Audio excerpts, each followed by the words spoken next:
Good morning. I'd like to call to order the Committee of the Whole meeting of the Sunshine Coast Regional District. Oh, I still haven't done that. Yeah. At 9:30 a.m. It's somebody else echoing. I'm sure we'll still do better than we did at the public hearing at the town of Gibson's the other night. On April the 27th, 2023. And I'd like to acknowledge that the Sunshine Coast Regional District is within the territories of the Shishel and the Skohomish Nations. And first we need to adopt the agenda. I understand it's straightforward. Yet moved, seconded. All those in favor? The motion carries to adopt the agenda. And our first report is Budget Project Status Report, Annex A, pages 3 to 21. And this is just open for directors to ask questions, which could take all day. So I will try to, we'll try to get through this within 5 to 10 minutes. Maybe even briefer. Okay, I've got some hands up. Director Gabius. Thank you, Chair, and through you. This is a very long and I'm not going to pour over it, but I have a comment / request. I think if we had about 20 or 30 projects, this would work for me. But given that we have about 200, I'm wondering if staff could add a column in these reports that would help us identify, help us focus on what we need to look at, what needs attention. So maybe a column that with check marks, like a green check mark is no problems, everything's going well. Yellow, maybe something's about to go wrong. Red, something went wrong. Or the timing has changed. Just so at a glance, I'm able to see what needs my attention, because right now it's just, I'd like to be able to identify quickly what I need to be looking at. That makes sense. Okay, yep. We'll take that under advisement. I always hear suggestions to make this report even more work and complicate it even more for staff. Because we talked about that there's some in agenda setting too. But so I think staff will need to consider the time this report already takes and balance that with making it even more time consuming. I've got Director McMahon next. Yeah, I have a somewhat similar question. I was in my APC meeting last night trying to find the PEP project in the spreadsheet so I could give my APC an update, and I completely failed. I could not find it. So can anybody tell me where the planning enhancement project is in this spreadsheet? It would be great. Thank you. Do we have anyone here who can answer that question? We may not at the moment. It may need to be a question to just forward to HR and get that back by email or something. Does that work? Or I see we may have an answer. Thank you for the question, Chair. Staff are just looking to see where indeed that is, and coming up with the same struggle that the director mentioned. There are a lot of items on here. I can just, as a quick share, that PEP 1, or the Development Approvals Process Review Project, grant funded, initiated last year, and on track, and a mid-project progress report is coming forward in the next couple of meeting cycles. Thanks.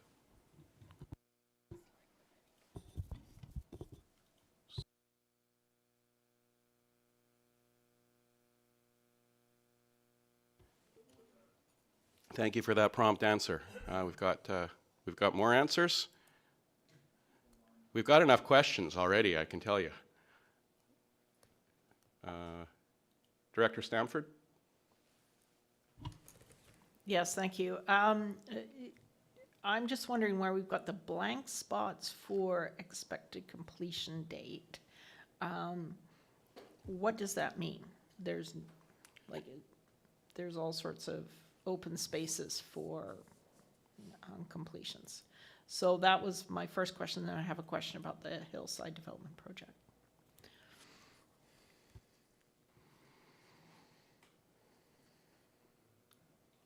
Okay, just another question about the formatting of this report, or, Yeah. I mean, does blank mean it's not determined? Okay, I see a nod. That's what it means. So what's your second question?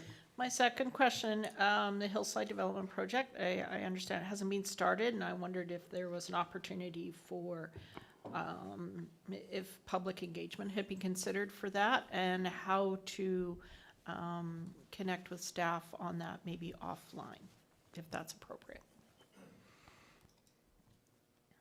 Okay, maybe it's a connection with staff offline about that, but okay, I see a nod. That'll work. Director Bax. Yeah, I realize I haven't been into the assistant's office to look and see if I have a hard copy of this. Is there a hard copy available of these 17 pages? Yes, you can have mine when the meeting's over. Okay, good, because this is an ongoing project, and these are things that we're going to have to refer to back again, and so I'm gonna keep a particular copy. This one looks like a good copy. I'm gonna keep that on hand and try and stay up to date on them. Yeah, I think that's a good suggestion. It's always something we can refer to and ask staff about at any time by the whatever All right, email address is suggested as working, excellent, thanks. or by other means. Yeah, Director Lee. Thank you, Chair. I was looking on page 17 about the putting hydro into our landfill. It says that it hasn't started. Is that actually correct?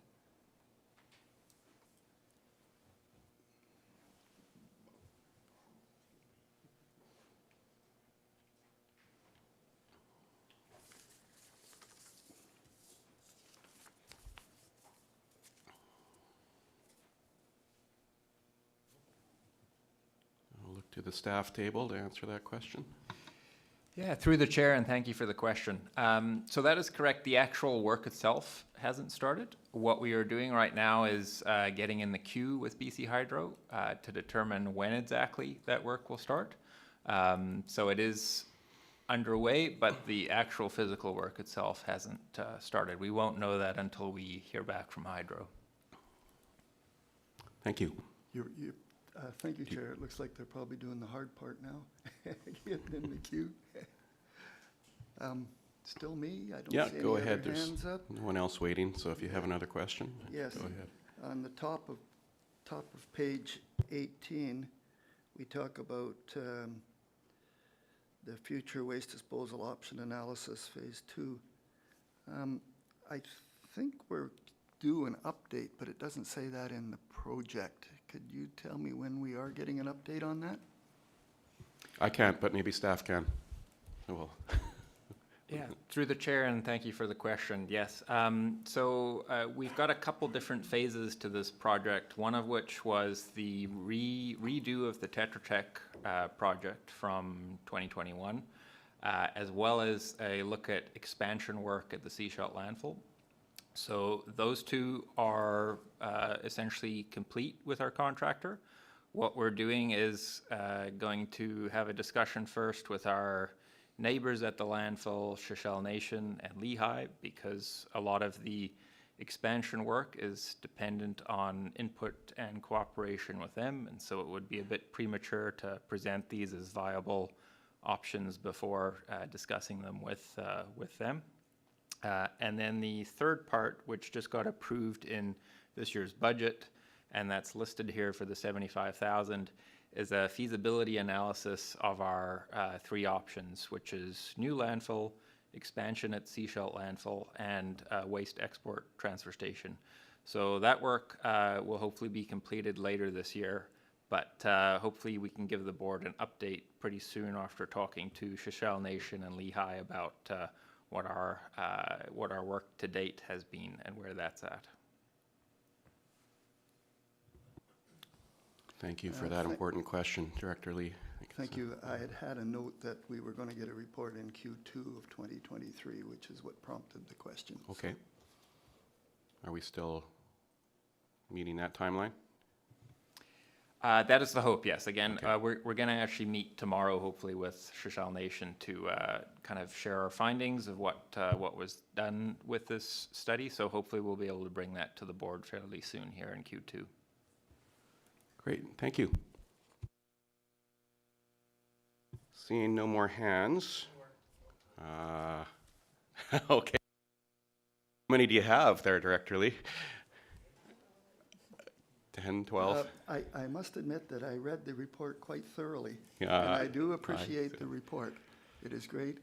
And I do agree with Director Bax in that I like to have a soft copy because I tend to take it apart and keep all of the updates by the project, so I know.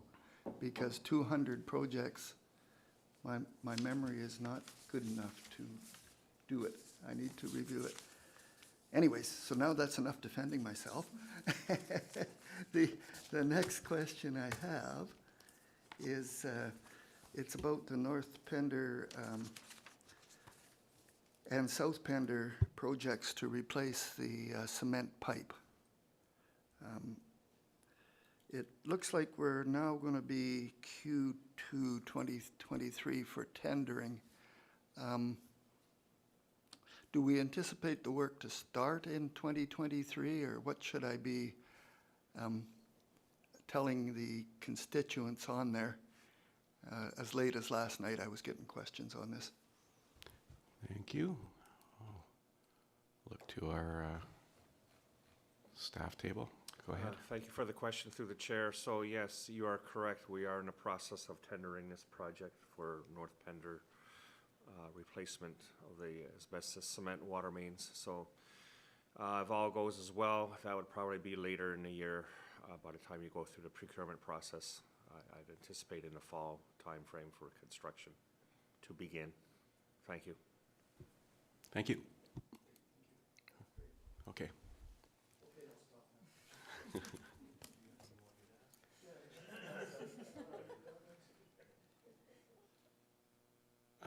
I will just entertain a motion to accept all reports and materials. Moved, seconded, all those in favor? The motion carries to receive. And now we have item 3, which is our public participation summary for the Community Climate Action Plan, and we quickly followed by the item 4, draft Community Climate Action Plan. So these two items are definitely connected to Annexes B and C. And I will look to Manager Shea to present this report. Thank you, Chair. The first report, SCRD has a practice of providing objective information-only reports that detail public participation processes. Analysis and synthesis of public participation inputs take place in a separate report such as this one. And this approach ensures that public participation inputs are presented clearly and enables those who took part in them to see the results of their input. If there's any questions or clarifications on this report, I'd be happy to answer them. Thank you.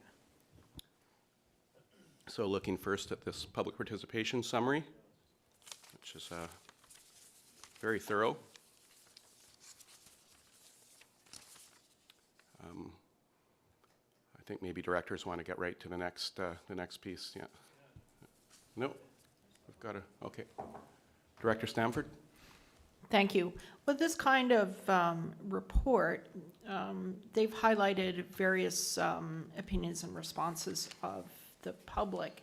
Is there any consideration of responding in a particular way to potentially comments or responses that are outside the purview of this, the intent of the survey? I'm always interested in how we respond to surveys. The information is one thing, but responding to the participants is the next step. I understand that's part of the next report, but how does the survey play into how we respond specifically to the people that participated? So that's like responses to the individuals about what they've No, more of engaging them? in general, if you see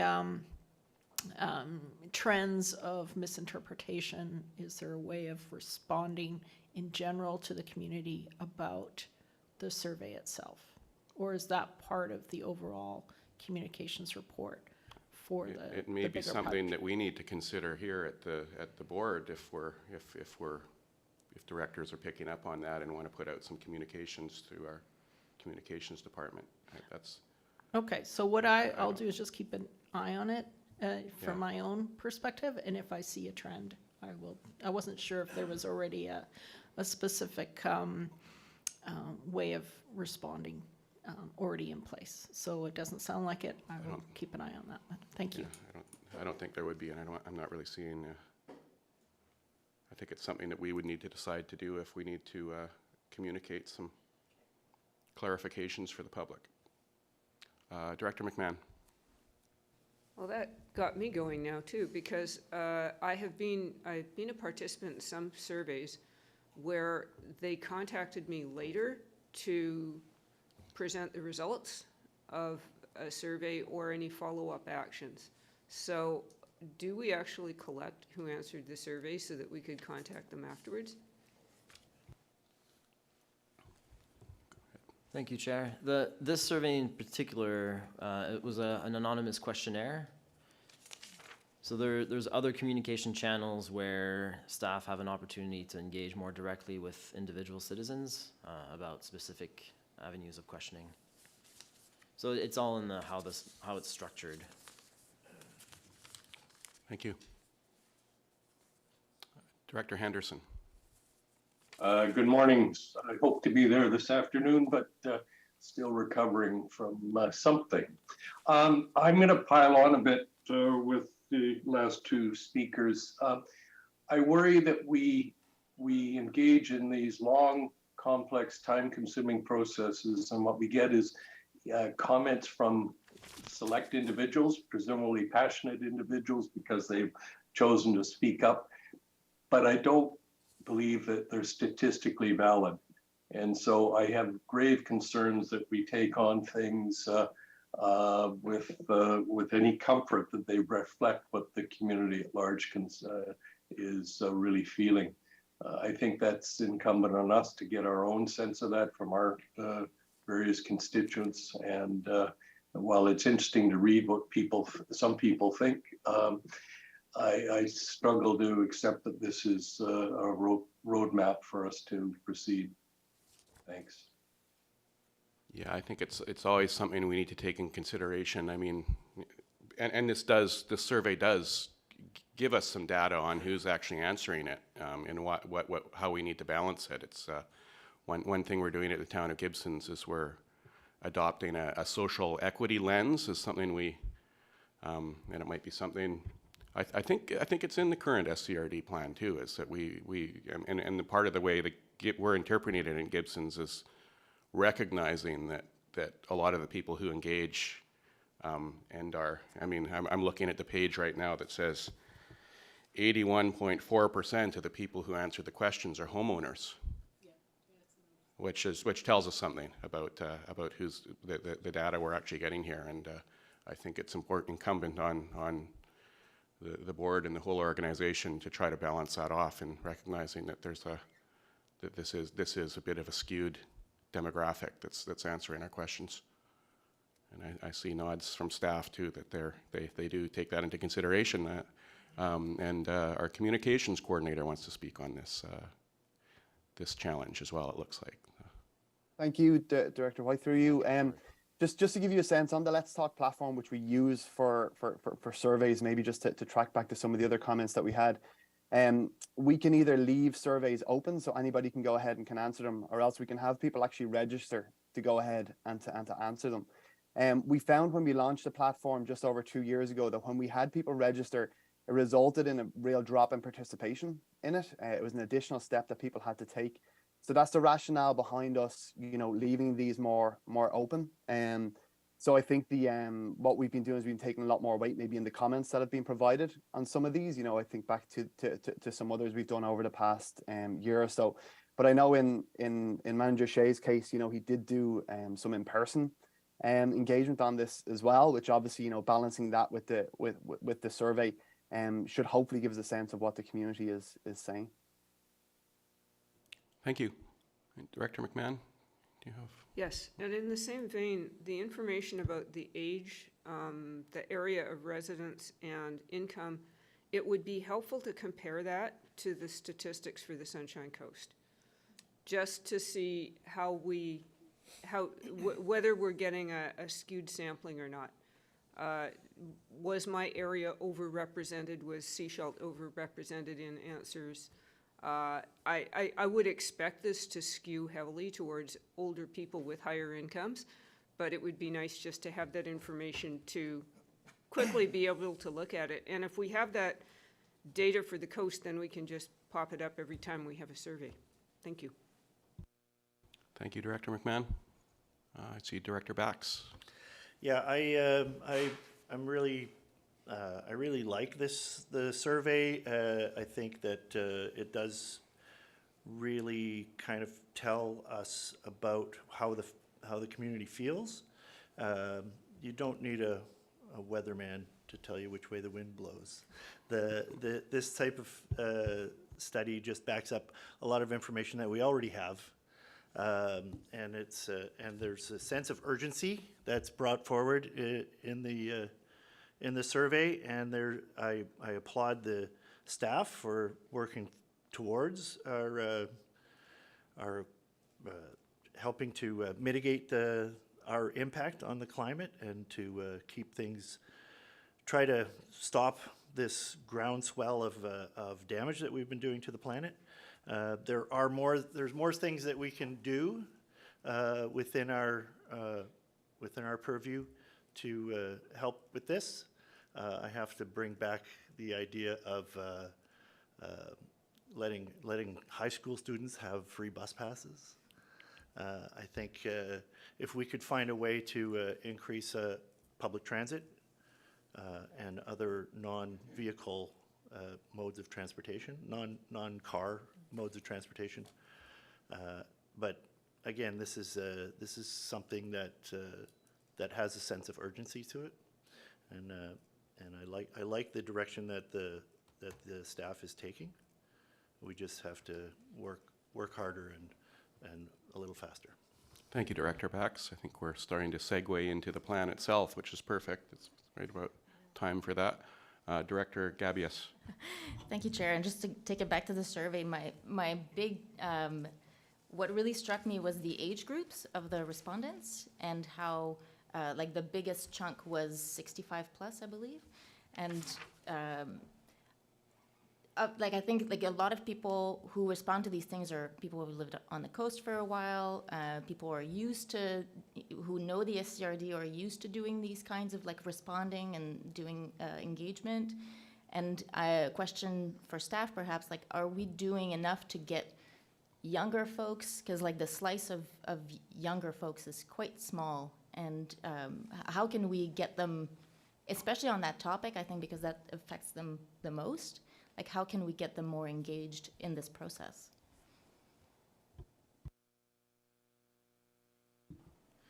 Want to look to Manager Shea or Manager Yeah, I'm happy to Buckley speak if to it. he's coming up? I'll go to Manager Shea. Thank you, Chair. In this particular exercise, the questionnaire, which is not a statistically representative survey, was only one of the public participation tools we used. It's the bulk of the report because of the quantity of information there. But staff did participate in different classroom environments to try to go where the youth were, to more directly engage with them and get their thoughts. So there was a series of focus groups that accompanied this process. And to all the points above around social equity and different audiences that won't necessarily participate in an online questionnaire. That's an ongoing effort that we are actively improving on and continuing to improve. We'll continue to improve on in the future. And I think it touches back to what Director Bax was saying too, about you don't need a weatherman to know which way the wind blows. It's like I think we staff always needs to balance its time and resources into getting the perfect survey versus some kind of sample that does confirm what we already know in a lot of cases. I think what directors, it sounds like, I mean, that's what Director Bax is arguing anyway, and I think that's a very valid point about, I mean, we can kind of spend a lot of time on designing the perfect survey and getting it out to a lot of people, and it might give us the same actual results as information we already have on a survey like this. I see Manager Buckley as well. Thank you, Director White. Just to respond maybe from a corporate perspective as well, not just with this engagement that RAF's been doing, we are going back and looking at how we are providing that outreach to the community, the types of channels we're using, the types of advertising that we're doing as well, to see whether or not there's more demographics that we can tap into. The last couple of engagements, we've sent out information, 60 to 70 community groups and organizations, and asked them to share them with all of their channels as well. So we've certainly seen participation from that outreach. But our challenge again is to ensure that we do have a good demographic spread across on these. So corporately, we're looking at how we're advertising these. We're going back, seeing where we got bang for our buck. And as well, if there's any new channels that we could potentially use. So always very open to suggestions in that regard. So thank you, Director Gabbies. Thank you, Manager. And let's dive into the plan itself now. Thank to you. staff to introduce that topic. Thank you, Chair White. This draft community climate action plan represents a picture of what we heard our community needs to respond to this moment in the climate emergency. It outlines areas of work to move our community towards low carbon resilience. These areas are structured around 14 goals, 25 actions, and 64 supporting actions. Each of the actions will be accompanied with an implementation schedule that further fleshes out SCRD's role, integration, interfaces, and current practices, as well as other items such as cost, resourcing, and immediate next steps. These will be more detailed in areas where the SCRD has services and jurisdiction. A wide range of roles exist for the SCRD where regional district service areas or jurisdiction is limited or absent altogether. These include roles such as advocacy, collaboration, various forms of support, as well as convening and facilitating. Additionally, many of the proposed actions here have overlap or interplay with other member municipalities, First Nations, provincial ministries, as well as private and public groups. How to take action in these areas will be the prerogative and responsibility of these specific groups. Following adoption of the plan, staff will prepare implementation schedules and develop summary materials. Infographics and simplified executive summaries are seen as a key to build community support and momentum, and ultimately contribute to the success of this plan. This is part of an already approved and funded project. There's also discussion to be had around community emission targets. Staff are proposing that the target setting exercise builds upon the upcoming discussion that will be had at the SCRD's corporate targets, which should be happening in the next quarter. This is a big report, so staff are happy to take any questions if you have any. Director McMahon. Yeah, I'm just going to say that at this point, this being the first time we've seen this very thorough report, I'm not prepared to vote on this until we have had our strategic planning session, because this report is proposing, as the manager already noted, that the SCRD take a number of roles as facilitator, as champion, as advocate, and unless the board is willing to resource that, I have some qualms about how successful we will be in that area. We have a long history on the Sunshine Coast of trying to do things because no other level of government is doing them. So for instance, between 2006 and 2009, we had Delcan do a study of the stormwater problems on the Sunshine Coast. And we have some very nice reports, but nothing ever came of them because we don't have jurisdiction over stormwater. And then same thing happened in 2011 with the Regional Transportation Plan, which has gone nowhere except for transit expansion because that was the only part of the report that we had any jurisdiction over. Modi didn't buy into it. And similarly, we have an agriculture plan that is also similarly unactionable. We have been expecting, we often get into this place where we want to do something, like we want to be the convener for the Sunshine Coast, but without properly resourcing it, we're relying on staff and directors to do this off the side of our desks. And it tends not to go well because of that. So I think that we need a much broader discussion about the scope of this plan, the role that the SCRD is willing and determined to put forward before we start nitpicking it or trying to approve it. Thank you. Okay, Director McMahon, I think I'm going to recognize your comments as addressing the recommendations on this report too. So, but also coming right out to say maybe we shouldn't be asking all the questions right now too. Maybe we should put that off to the future if that's what you mean by nitpicking. So, but it's in front of us now, so I'll also encourage directors to ask questions about it to staff while they're here and ready to present it, in addition to the expectation that we will get into this discussion and debate about whether we should adopt it right now. So I'll look at Director Stamford. I have a question of clarity. And a couple of times it's mentioned that no specific GHG reduction emissions quotas have been implied here in both the reports.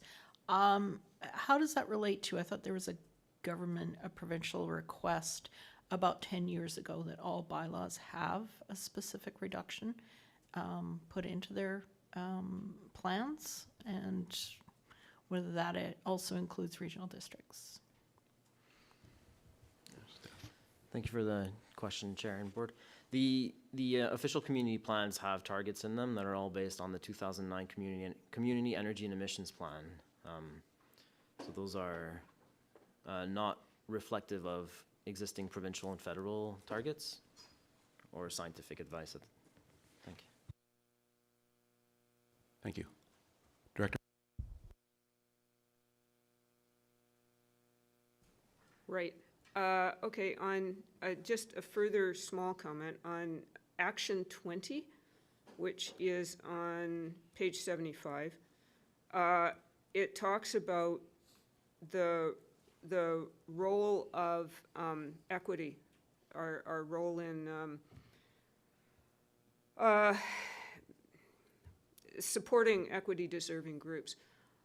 This is another piece that I think that we need to look at a little more closely, because my understanding is that the new emergency legislation that's coming down from the province in the next few weeks is going to mandate a wider role for local government in emergency planning and support around equity-deserving groups and vulnerable groups in the population. So that's another area I think that we may want to take a slightly deeper dive in, and also examine who would be the community partners that we would need to work with, because we don't have a social services function. This is not our normal area of jurisdiction. So again, saying that I think this merits a lot more discussion. Thank you.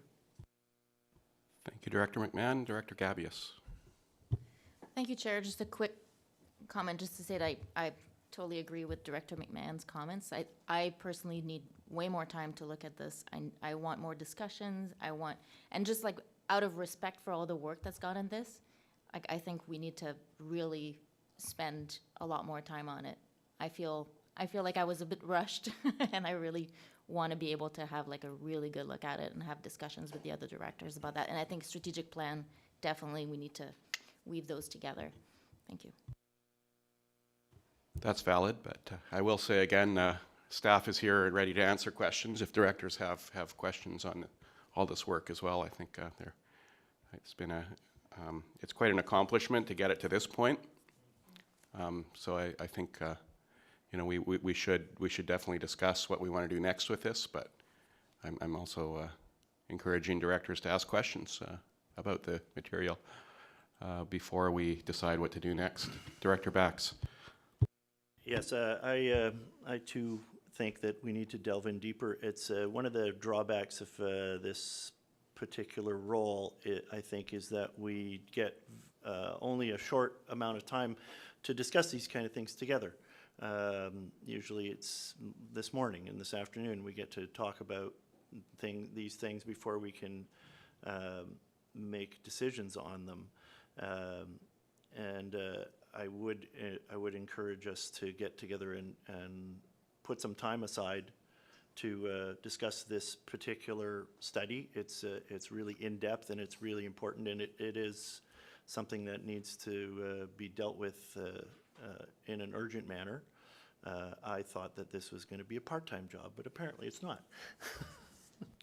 Okay, well, I'm going to interpret director's comments now as being where we do want to talk about the recommendations then. That's what people want to focus on here today. What I'm hearing from directors so far is we're not ready to quite take this step yet. To me, it makes a lot of sense too to look at this in context with our strategic planning.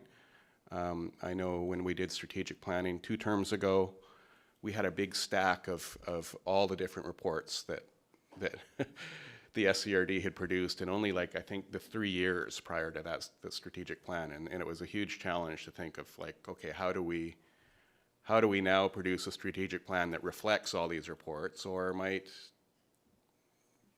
affect the priorities of all these different plans and reports. So I think it's a wise thought to put this off and make sure we have all that connection and context worked out as we do our strategic plan, rather than potentially finalize this now and it create problems with resources and things, as Director McMahon's suggesting. So I'm taking comments from the board right now as just saying we'll pass on these recommendations for now. I don't think it's sensible to defeat them, because I think that we do want to put these forward. Are there any timing issues though with that? I'll look to staff to answer that. The one recommendation, recommendation 4, maybe as a separate, I don't know if the board wants to consider that or discuss that. To refer this to our member municipalities, Shishal Nation and Squamish Nation.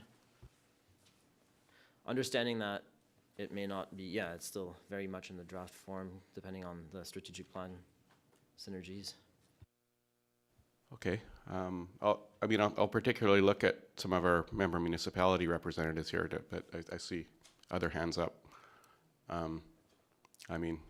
District of Sechelt has 2 representatives here. I'm here for Gibson's. Director Paul's here. Right. I see. I'm just going to go straight to Director Toth on this question. Sorry, Director Lee and McMahon, but I'll get back to you too. Thank you, Chair. I think referring it to the municipalities for one last look or another look outside of the regional district board is definitely not a bad thing. So I'm happy to move recommendation 4 minus the words pending adoption. I have to see a seconder. Any discussion of that motion? Director McMahon? Okay, all those in favor? That motion carries, or all those opposed? I want to make sure so that motion carries. Director McMahon?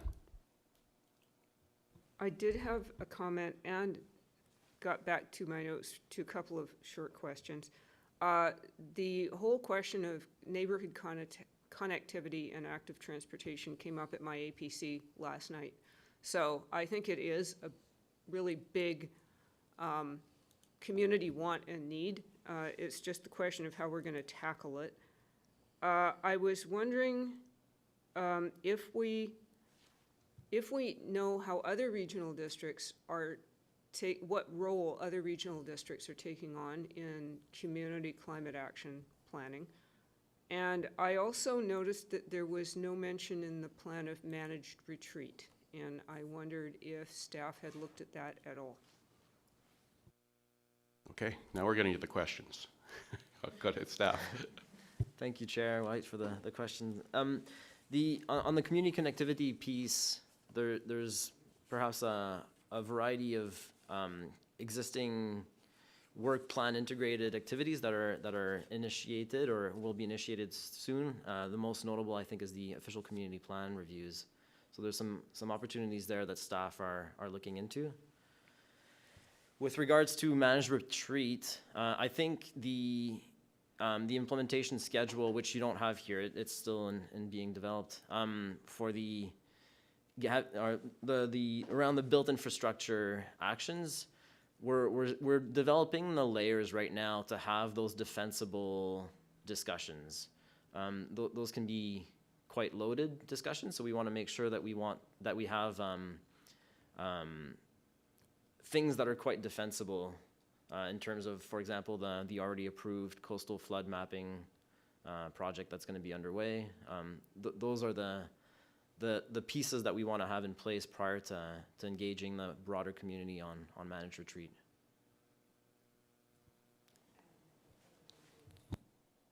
Other regional districts, there was a question about other regions in their planning.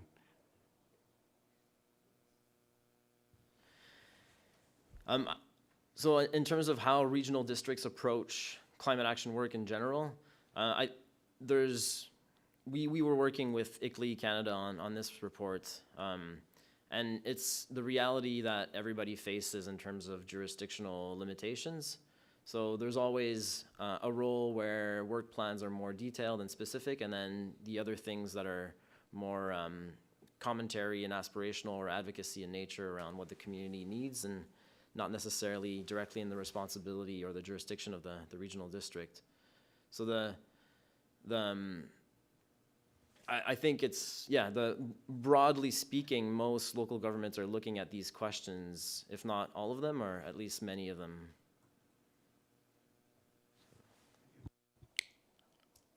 Director Lee keeps putting his hand up and down, so I guess I don't know if you're. I'm going to go to Director Lee because other directors have spoken. Go ahead, Director Lee. Yes, thank you. I was considering what the recommendations should look like. And I agree with the comments. This deserves more of our time, and we should be very clear about our strategy. And so this should follow the strategic plan, in my opinion. So to me, looking at the recommendations, number 1 seems good that we receive it. Number 2, that a message from the board, that one looks good. Number 3, we already heard that we should send it to our partners. And I think number 4 should be that we refer it to a future meeting to be held sometime after our strategic plan session. Is that Okay. all good? Can I make a motion like that? You can make any motion you want, but I think we kind of, by consensus, we're already moving towards, we already made the motion that it be referred to the member municipalities in the Squamish Nation, and other than that, we're just leaving it for now, and it will be part of our strategic planning process. So we don't need number 4, you don't think? Okay. I don't think so. I'm good with that. I think we're good, right? Yeah. Okay, thank you. Okay, Director Bax. I just have a question about the strategic plan. Do we have a schedule for that? CAO. We are working to procure a consultant. I've had an interview with a couple, and I'll be talking to Director White later today about where we sit on that as well. Thank you.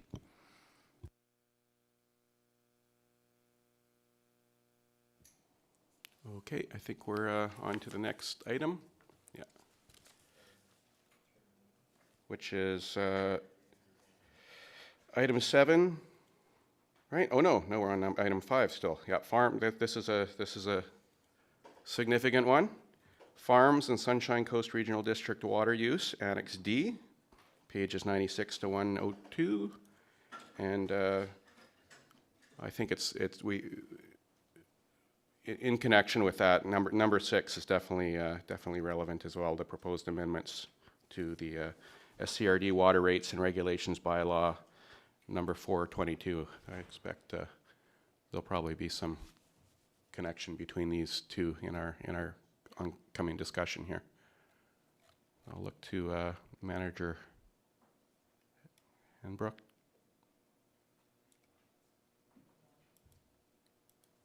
To present on behalf of staff.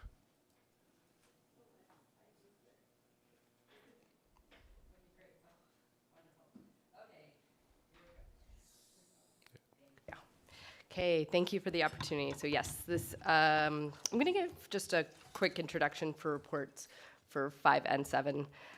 So today, those reports together, they give this current state of farms and SCRD water use.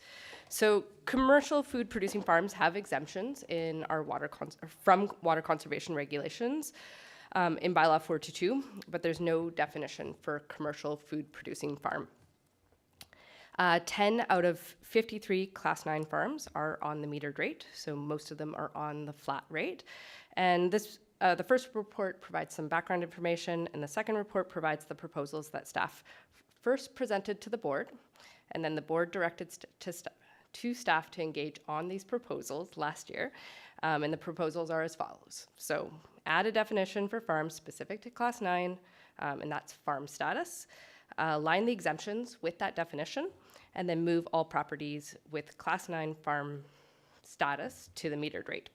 And we thought that this would promote compliance and provide some consistency, because as I mentioned, most farms are on the flat rate, but then you'll see the exemptions. There's 2 exemptions. They're a little bit different, but they are I guess in the same spirit.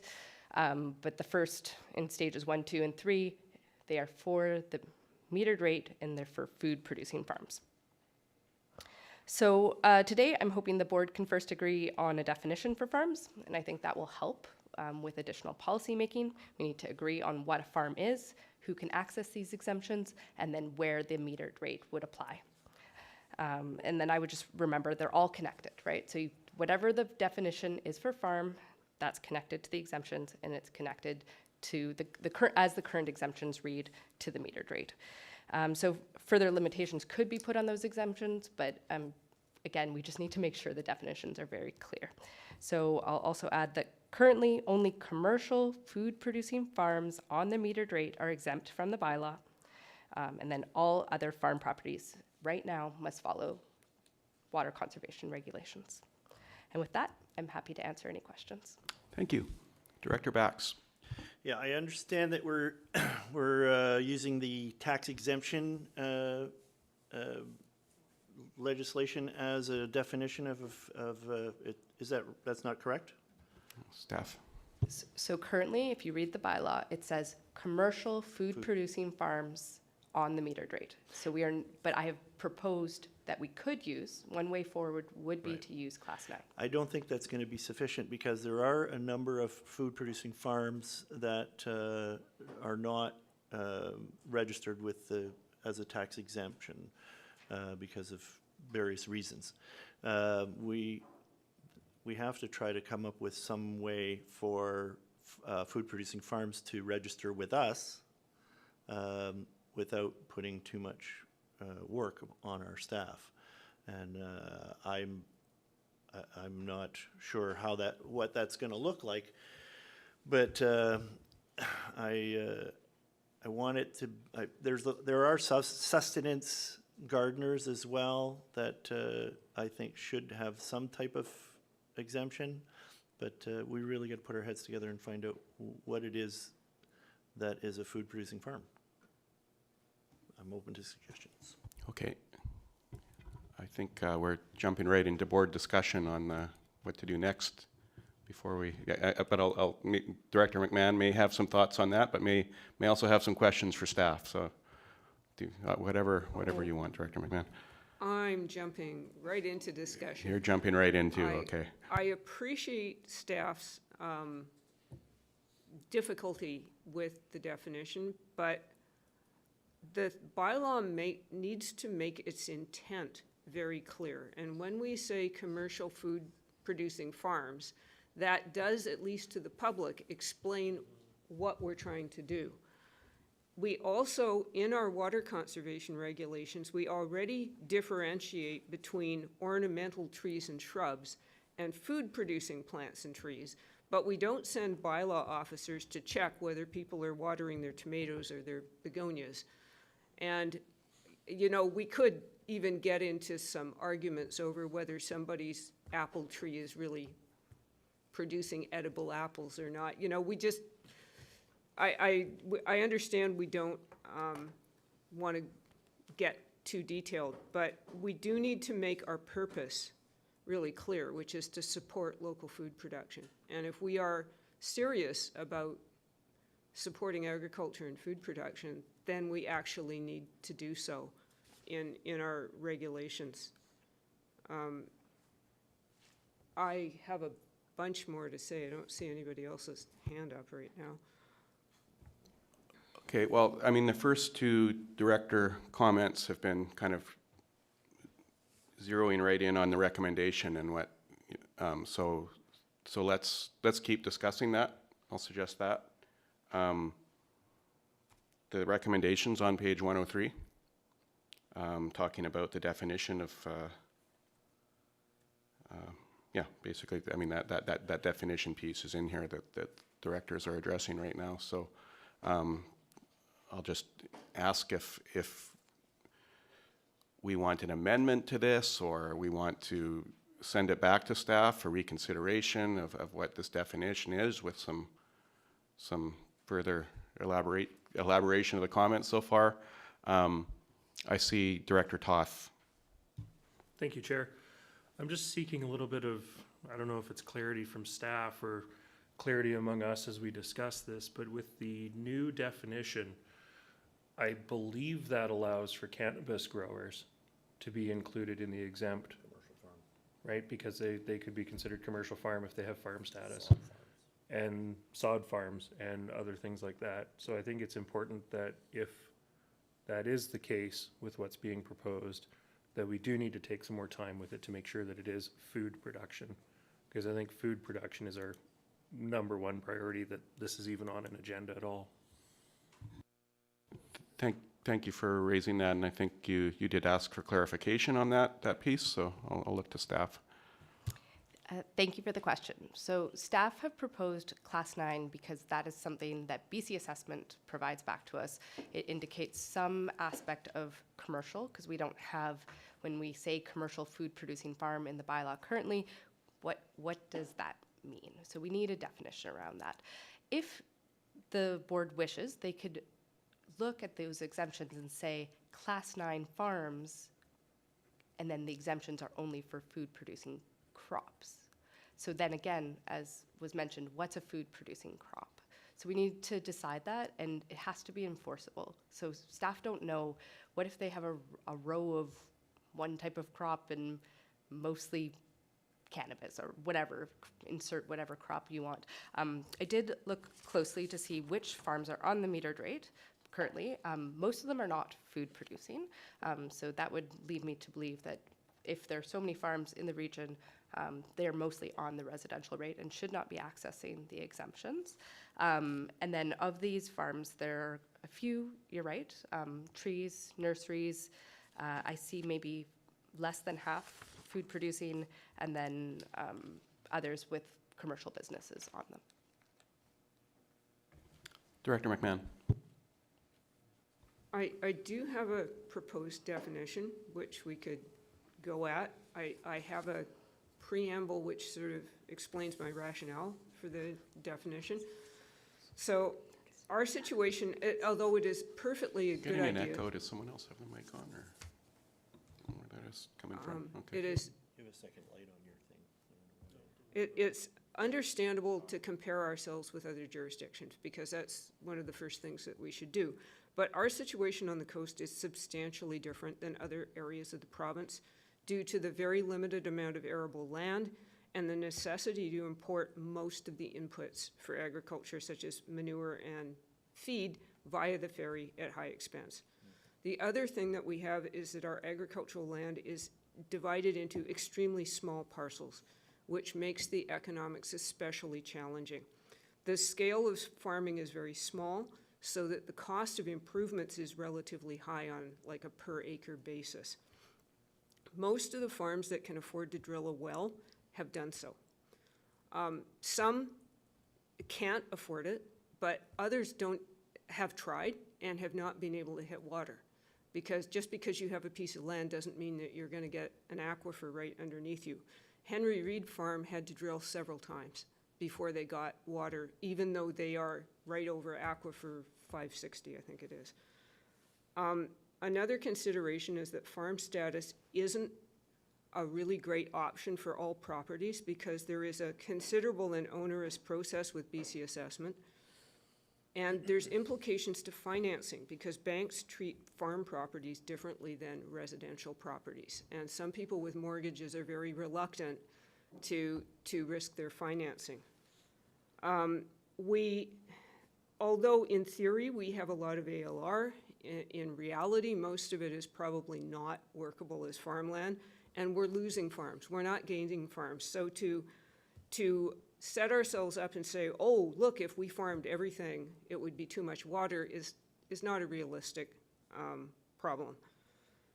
So, and a final thing at the top of page 106, it says that agricultural activities don't require treated drinking water, but unfortunately some of them do.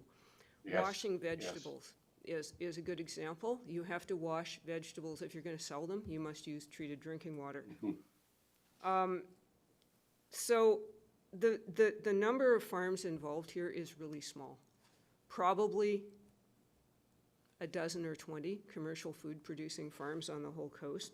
So I think we need to do our best and give it a try and see how it works, is my feeling.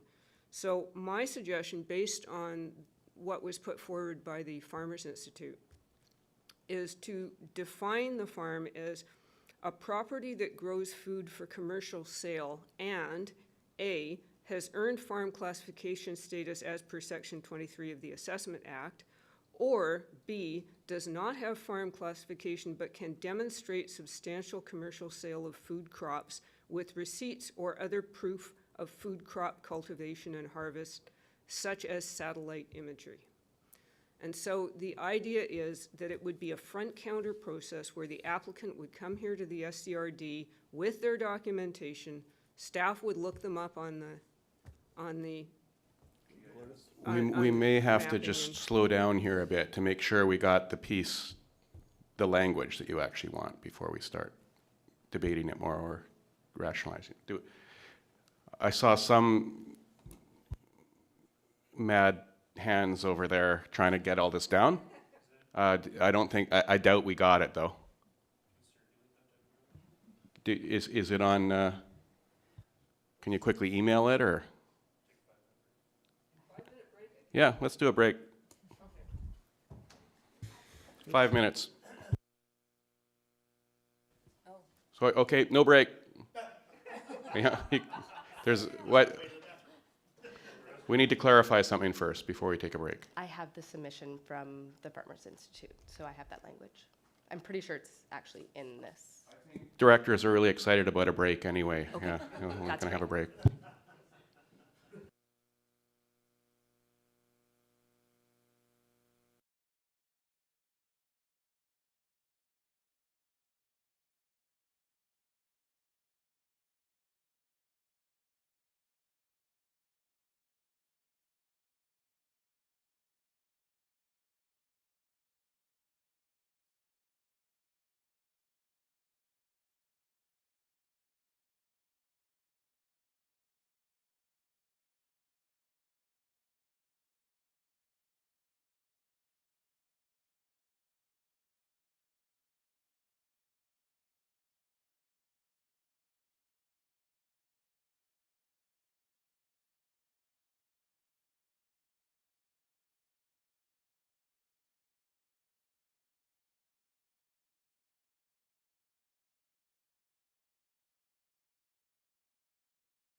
Thank you. We are back from our recess. I see Director Back's hand is up, but I do, coming out of recess, I'm going to make the suggestion that, recognizing that language is from the Farmers Institute, so it's based on recommendations from the Farmers Institute. I think we could make a simple recommendation to the board that we request that staff consider the language proposed by the Farmers Institute in the draft amendments to this bylaw. I circulated the wording by I'm email. I'm trying to simplify it. Is that okay? Yeah. I mean, is that sufficient? I mean, and it's the whole board that has input, so I see Director Back. Yeah, I would move that we strike the sentence, commercial farm, meaning a property classified as farms for taxation. We don't have a motion on the floor yet. I mean, it sounds like you're moving an amendment, but nobody's. Oh, we haven't moved, okay, so we need to, okay, then I'll bring it up, I'll bring it forward and move. Okay. I did suggest some wording about the definition that staff suggested. Right, so we But need I don't to- see a seconder for that. We so- need to have a motion on the floor before we can make amendments to it, is that correct? Okay, so I'll move that. I we see bring it Director to the floor. Henderson. Oh, sorry, you're going to move something, Director Bax? Yeah, I'm gonna move that we bring this to the floor and discuss it. The recommendation, No, the recommendation. or the language I brought? The suggested? recommendation as on page 103. Okay. So we don't have, we'll do that first. If there's a seconder. I see no seconder at this point. Director Henderson. Thank you, Chair. I will support Director McMahon's definition. I think that, it's ironic that we're sitting here talking about what is a desperate need for food production and water to grow the food, and we're talking about how to constrain farms rather than finding more water. So anything we can do to support farms and food production has to be second priority only to finding water for all of us. So I'm certainly in favor of this. Thank you, Director Henderson. We don't have a motion to be in favor of yet, so I'm looking for that. I'll clarify the reason. Director McMahon was moving that, but if she would prefer, I will move that the definition of farms be as per the email she circulated. Okay, so I want to clarify. I should have maybe clarified more about the discussion we had during our recess. It's that we're not actually amending the bylaw right now. This is just general direction. What staff needs is some general direction to consider this proposed language from the Farmers Institute. We can't just put it right into the bylaw. I mean, we could. I don't think it would be wise to. I'm advising that we need a little more staff consideration of this proposal before we make a motion to just directly amend the bylaw. That's what staff's wish is, and I think it's wise advice to consider this language. So that's why I proposed the language to request that staff consider this definition from the Farmers Institute in drafting their amendments to the bylaw. I didn't have that, the benefit of hearing what was going on in the break, so appreciate that. Okay, yeah, that's what I suggested coming out of the break, but it didn't receive a seconder, so I'll look to Director McMahon now. Hopefully something will get seconded, and then we can move forward. I'm just clarifying process here. So you are suggesting a motion saying that staff review the proposed wording that we have provided, and we're not talking about all the rest of the motion right now. That's just, in which case That's I will. correct, yeah. I will second that. Thank you. Okay. Is that clear what wording we have? Yeah, okay. Any more discussion on that motion? All those in favor? The motion carries. Any more discussion on the rest of the recommendations here or on this report? Director McMahon. I am not fully familiar with the commercial farm definitions under the legislation, but the financial threshold, I just point out that that might be a possibility that we would adopt the same financial threshold that's in the regulation, and then that would be a number that we have that somebody else has provided for us, and it would be consistent with the rules. So for the rest of it, sorry, the screen keeps moving around. Personally, I am entirely favorable with the powers to temporarily stop business activities that use high volumes of water. That's terrific. I think moving commercial farms to metered rates also makes sense. And we will have the opportunity to review the water rate structure coming back to the board. So all of that, to me, makes perfect sense. Now, do we need to move that portion of the report, or what are we doing now? Yeah, I'm going to take that as a motion, except for the commercial farm part. That's been addressed elsewhere. So there's a point there. It says commercial farm, meaning a property classified as a farm. That language would be omitted because we're having another look at that definition. Because I think that's what I'm hearing from Director McMahon. Okay, so that's a motion, seconded by Director Toth. Any more discussion on that? For clarification, we're looking at everything on this recommendation. Director Henderson. Thank you. I have real concerns that we're just kind of saying we're going to stop farmers when we get into stage 4. We need food production. We have a duty to provide water to our citizens. If that means we have to take non-potable water for the parts of farming that can use it and deliver it to the farms, I think that's part of our contract with our community.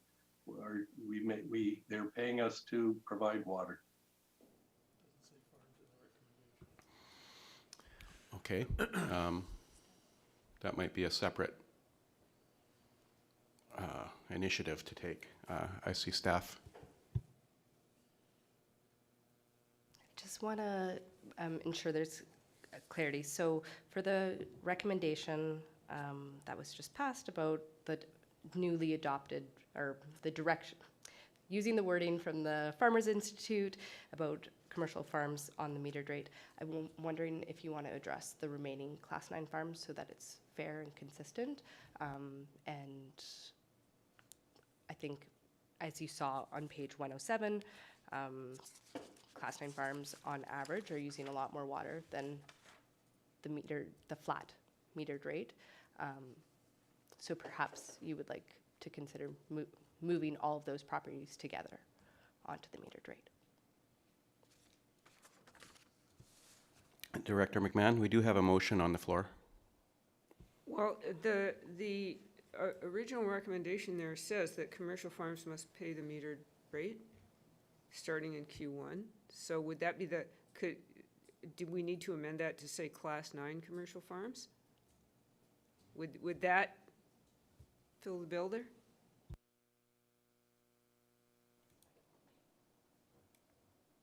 Just let staff is discussing this. Staff? Yes, I think if you included the definition from the Farmers Institute, I think we would have to consider, I think we could come back with a proposal that would capture both. And that would make the exemptions clear about who the exemptions are for. Okay, so I think our staff's concerns then, am I hearing that they'll actually be addressed? There's no need for an amendment to this motion we're considering right now? I'm confused now. Yeah, what's the issue then? Figuring out what the issue is.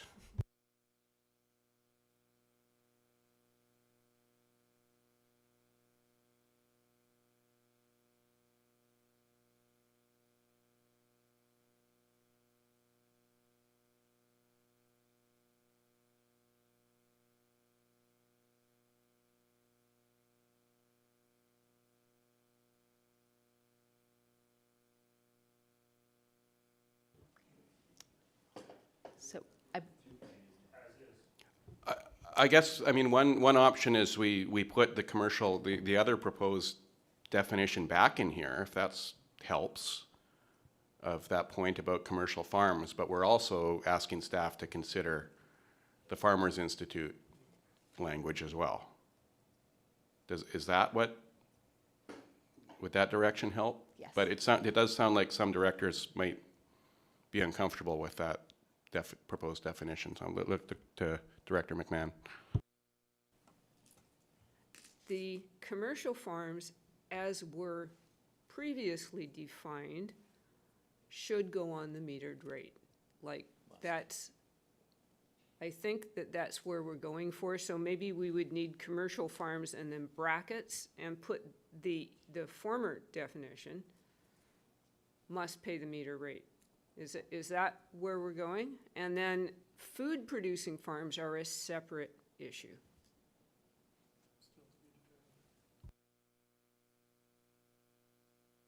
Director Bax, can you help us? A two-point thing. Director Henderson mentioned that in stage 4 that these that farms are have their water cut off, or they're not allowed to use water. But it's my understanding that they do get a 2-week because of their status. They get a 2-week exemption into stage 4. Is that correct? That's the first part. Staff's considering some other issues right now, Yeah, I so know, they're not listening. we Yeah, might so, we might need a little more time, another recess on There's this. that. I And my second part is that I would like the motion as it's on the floor to be read back in its entirety. Thank you very much. I want to say, I feel like when we have the point about commercial farms, I mean, we do have a current definition of commercial farms. I think I don't even know if it's implied. It's like that's the definition needs to be followed. I don't think any brackets or anything clarifying that are needed. It's even if it's being reconsidered, it's fine. But well, I just wanted to make that comment before we further consider this in another recess. We clearly didn't make enough use of our last recess. We'll do better this time.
We have a motion on the floor. I am going to propose that we amend this motion to say, it's simple. There's a point that says commercial farmers must pay the metered rate starting Q1 2024. Class 9 commercial farms must pay the metered rate starting Q1. Seconded. Any discussion on this? Is there input from staff, I see? Or is this, I hope we got it over the break already. I just see a hand up.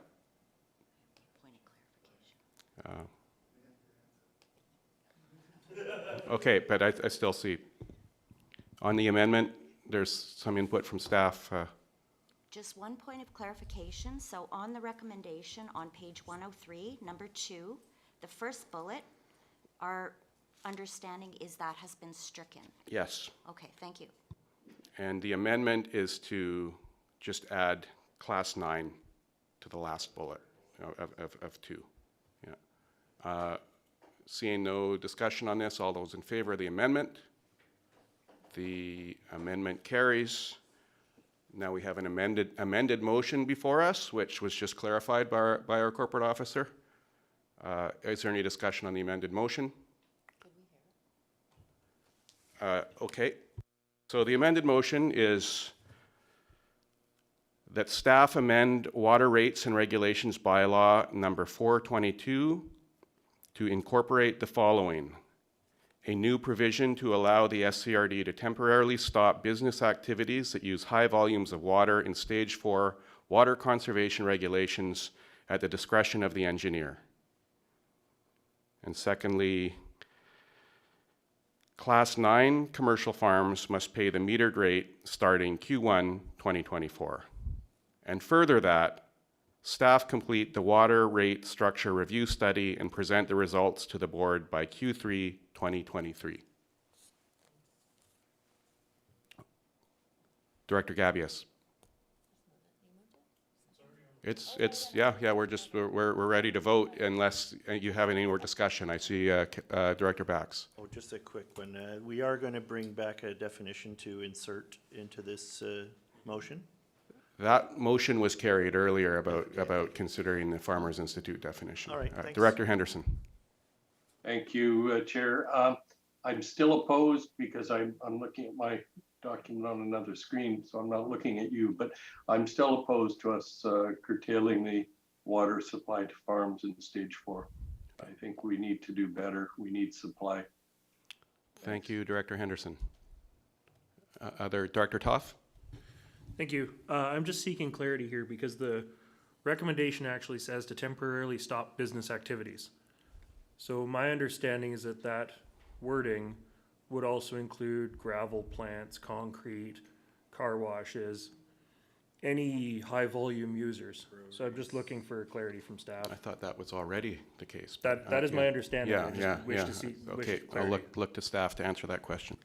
Okay, thank you for the question. So we get a lot of feedback during water conservation regulations that it's not fair for farms.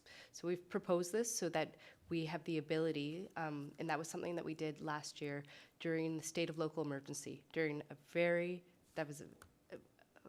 beyond Stage 4 when we're already on a ban on outdoor water use. So that was to make things more equal, to look at high users and ensure, especially businesses that could use non-potable water instead of potable water. In that specific instance, again, we did not want to be there, but inserting this provision into our bylaw would prevent us from going to a state of local emergency and would give us that ability. And the point of a state of local emergency is to access provisions that may not be in our bylaws. Okay, got your answer. We're still discussing an amended motion here. Are there any other? Okay, we're ready to vote. All those in favor? All those opposed? One opposed, and I believe from previous comments, he wants his opposition recorded. Any more on this report? These reports. Okay, seeing none, we will move on to item 7 on our agenda, which is the Chapman Creek Water Treatment Plant on-site hypochlorite generation project contract amendment number 6. Annex F, pages 136 to 138. And I think we've got 30 pages left in our agenda and about 30 minutes left, so I think we're just going to breeze through these. Director Toth? I'm actually happy to move the recommendations on page 136 as presented. Okay, I see a seconder. Any discussion of these recommendations? All those in favor? The motion carries. Thank you, staff, for waiting around and being here to watch this, to witness that. Thank you, Chair.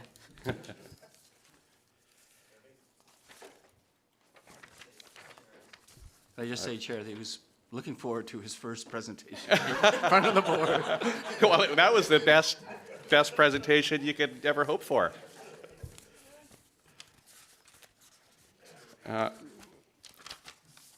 I've lost my, oh no, it's, no. Okay, Square Bay. Could I borrow a piece of paper there if you have it? This is also a contract award, correct? Thank you. Oh, no, that doesn't help. I'm missing page 2 of my actual agenda. Thank you. Square Bay Wastewater Collection System Upgrade Planning Study, approval of infrastructure planning grant. So this is an approval of a grant, so hopefully that's straightforward as well. Annex G, pages 139 to 142. Area Director, Director Gabius. Well, this is great news, obviously. I do have a few questions for staff.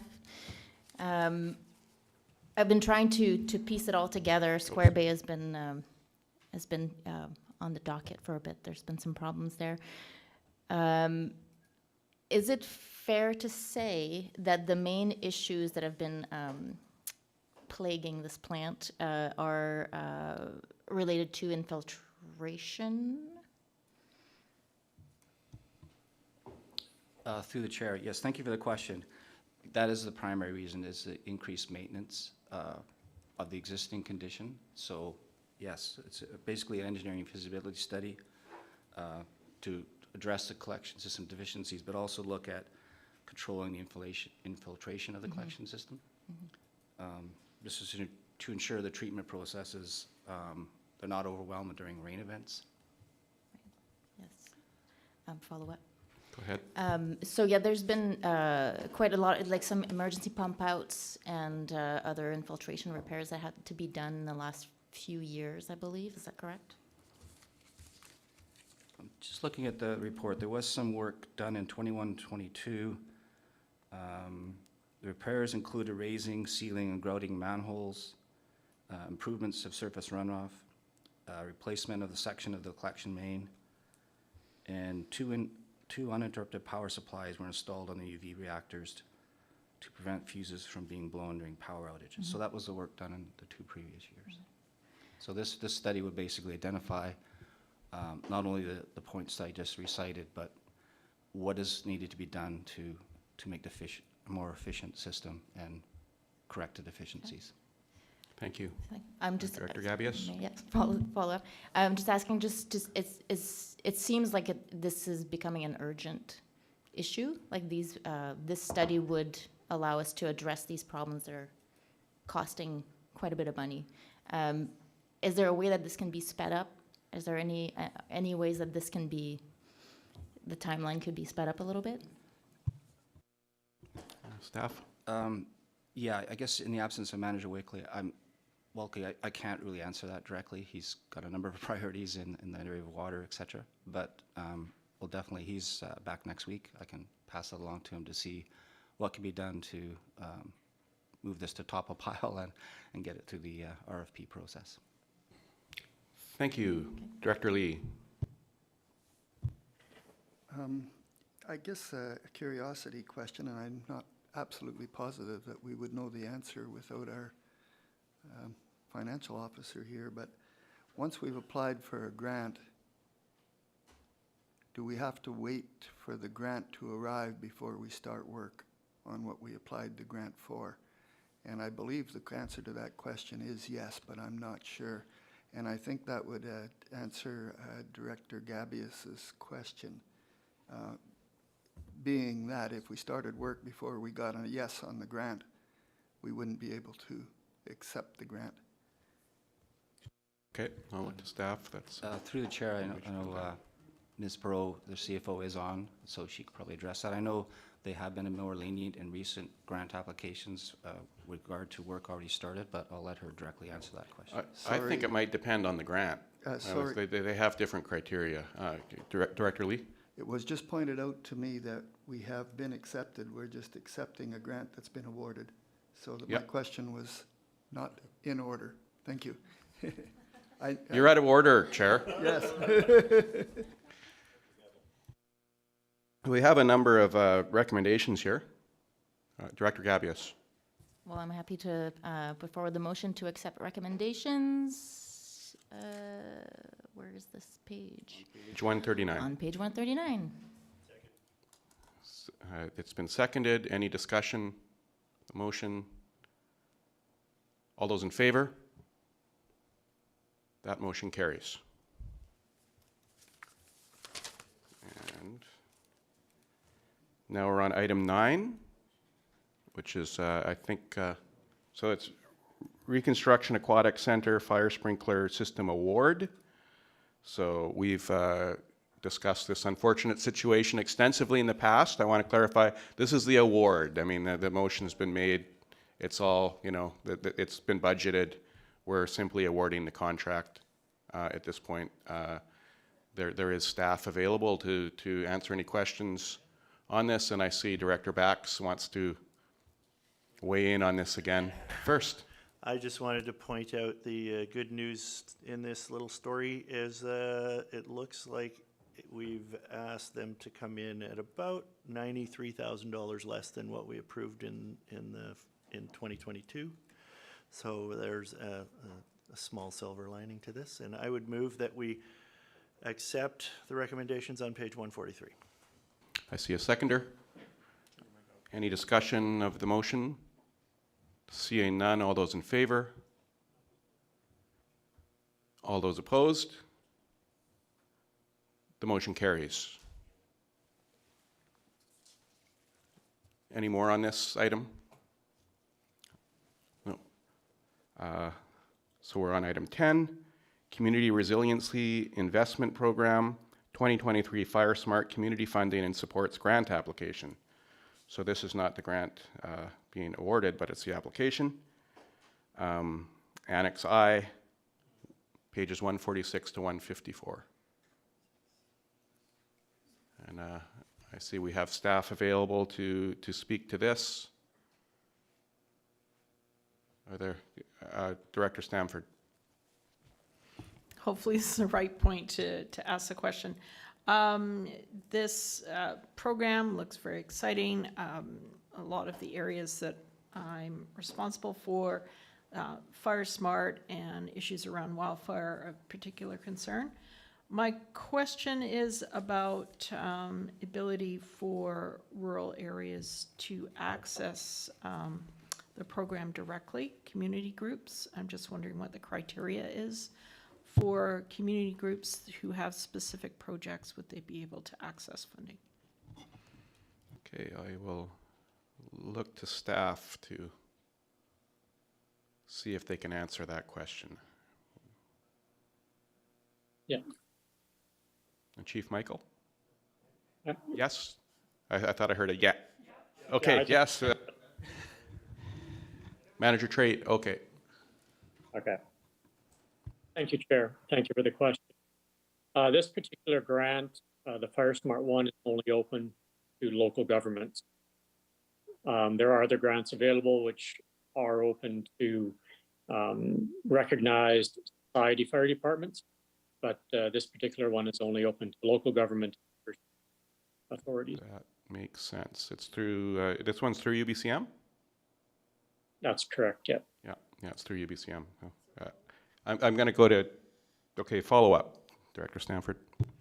So if non-recognized fire community groups are not eligible for this type of grants, is there any grants that that particular group could access for their needs? We may not know because we tend to look for local government grants, but do we happen to know? Thanks for the question. So Community Emergency Preparedness Fund grants are a little more open in who can apply, but again, it has to be a recognized society fire department.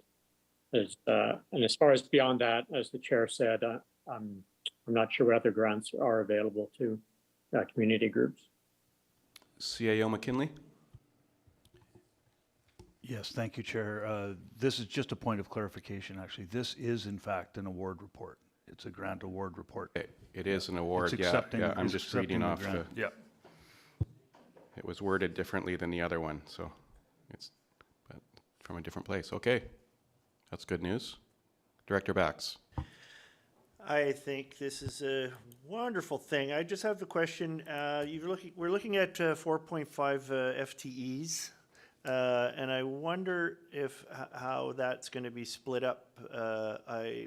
It's my understanding that these fire smart individuals are going to be recruited from our current fire departments, and how are we going to split up this time amongst the various fire departments that we do have on the Sunshine Coast?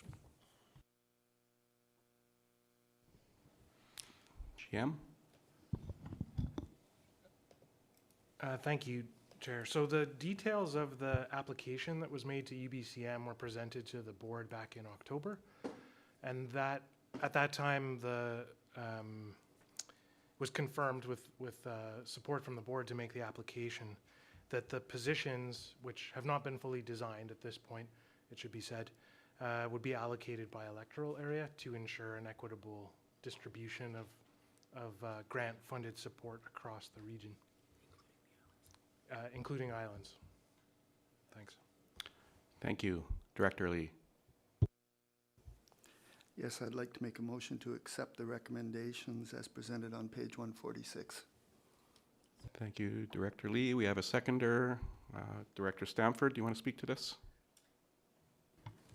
I'd just like to make a comment after we make the motion, or Okay. All those in favor of the motion? All those opposed? That motion carries. Director Stamford. whereas I really support Fire Smart and any kind of granting we can get for fire support for communities, I just like to point out that there are still groups that are struggling to support fire equipment and ongoing. Order. Sorry, Director Stamford. Ongoing fire protection in their areas, that they are still extremely vulnerable and there's, to date, have had no options or encouragement to try and build their equipment, given that they are not recognized fire groups. And I will continue to advocate for some kind of support for this critical service. Thank you, Director Stamford. Any more comments on this item?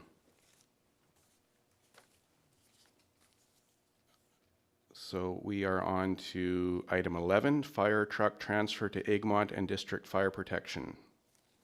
Annex J, pages 155 to 156. I think we have staff here who can speak to this.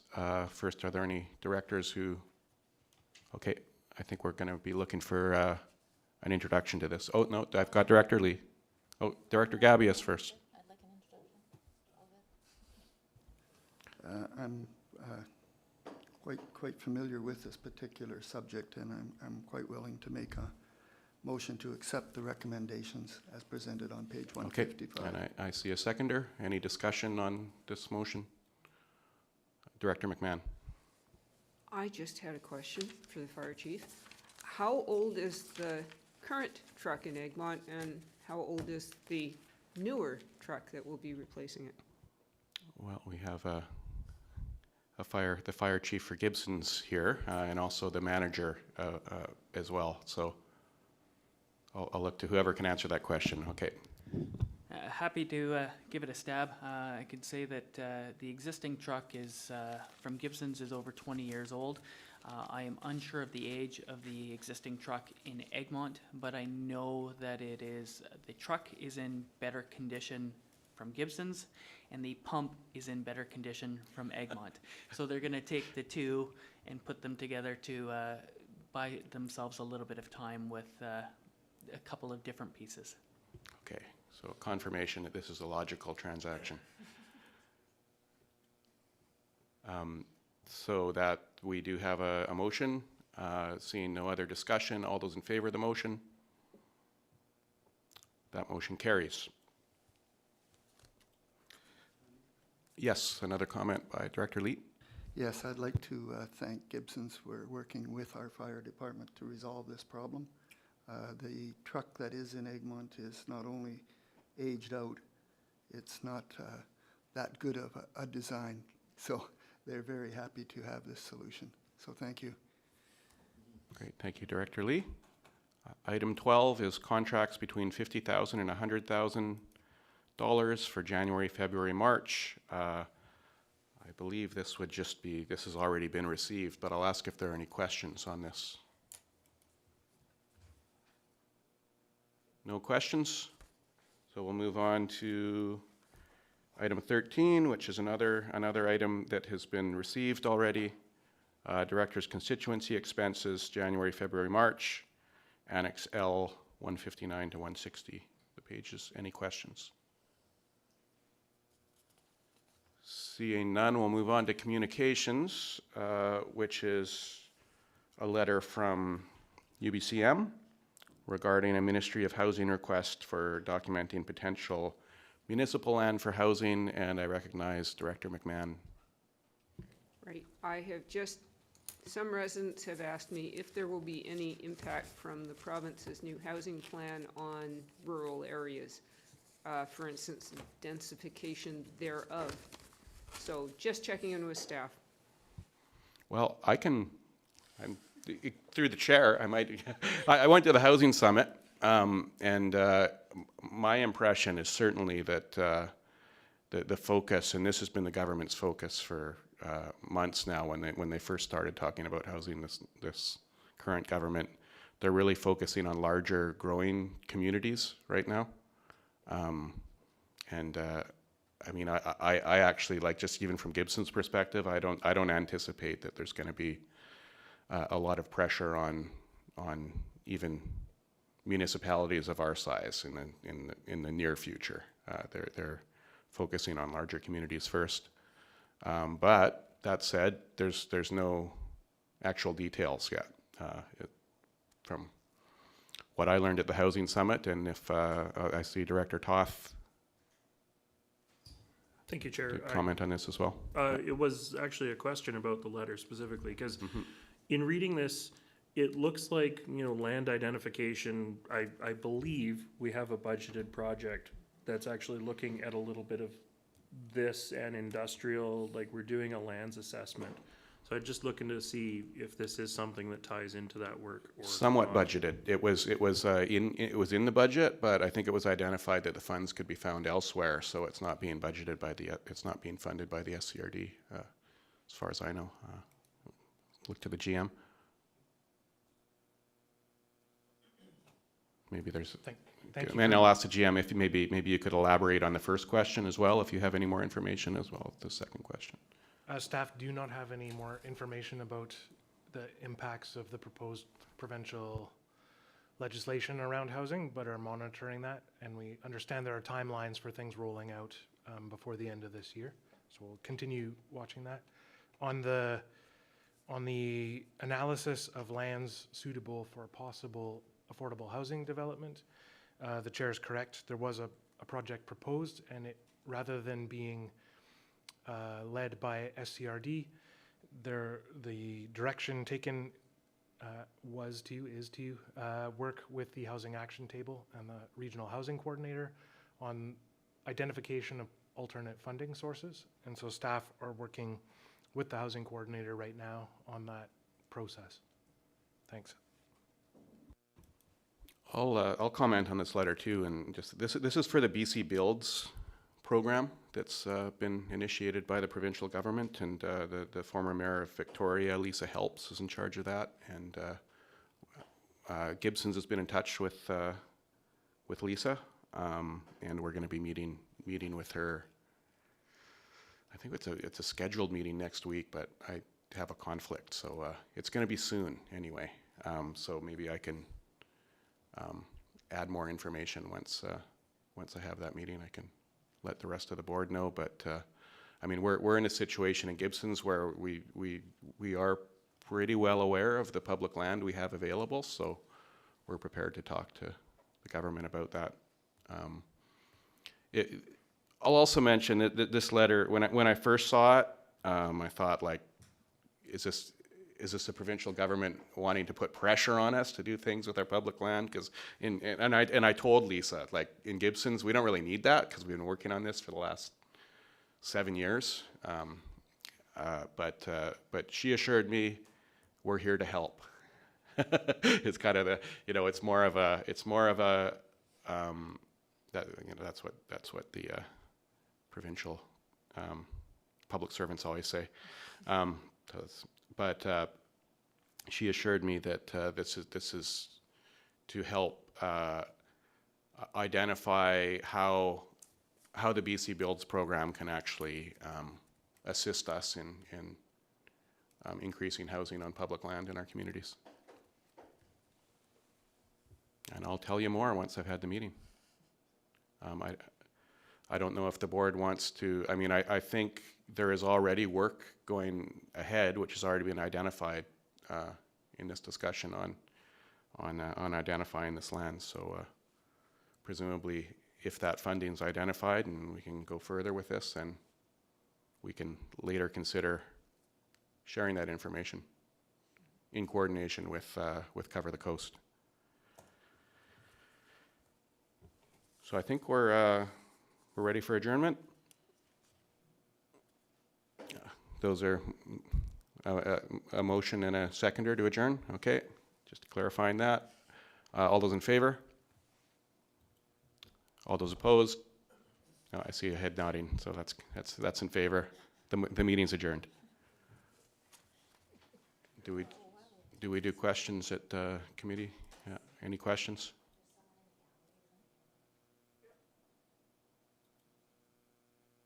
Do they get promoted, or you can just go ahead and ask your question? There's someone in the gallery? Okay, I see. May I speak? Yeah. Can you hear me? Yes, we can hear you. Hi there. My name is Julie Carrillo. I'm with Heart and Soul Farm, and I'm the vice president of the board at the Sunshine Coast Farmers Institute. My question is for Manager Edbrook, if she's in the room. She's not, and questions do need to go through the chair, so I'll do my best to answer. Mr. Chair, let me ask you the question. It was, as I understood the motion, at the engineer's discretion, other businesses may be stopped from using water in stage 4. And Manager Edbrook had said that the intent of this was to give farms equity in relation to other businesses. But farms will automatically be stopped from watering after a 2-week exemption. So I'm wondering how exactly this gives farms equity. I believe it's an attempt to certainly give farms more equity than was previously allowed. I think farms had to stop earlier. Now you're correct; it's a 2-week exemption, I think. But that's the consideration. Staff is considering the suggestion from the Farmers Institute about the definition of commercial farms. So that is going to be considered in the bylaw amendments. But we hear your concerns. Well, I appreciate your response, sir. And I think I just wanted to remind the powers that be that if the intention is to give equity, that has not happened.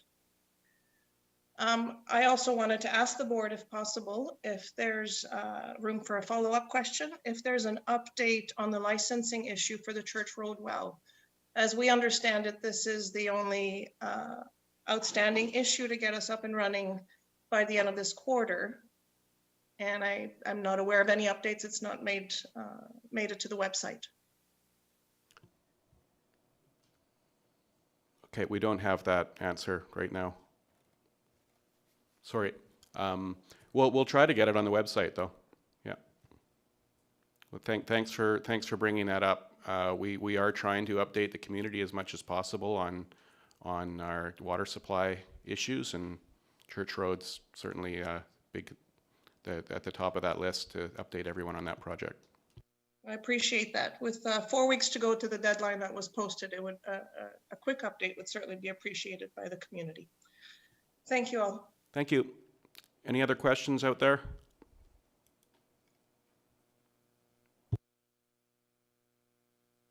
We've already adjourned the meeting, so what do we have next? We've got a lunch and learn.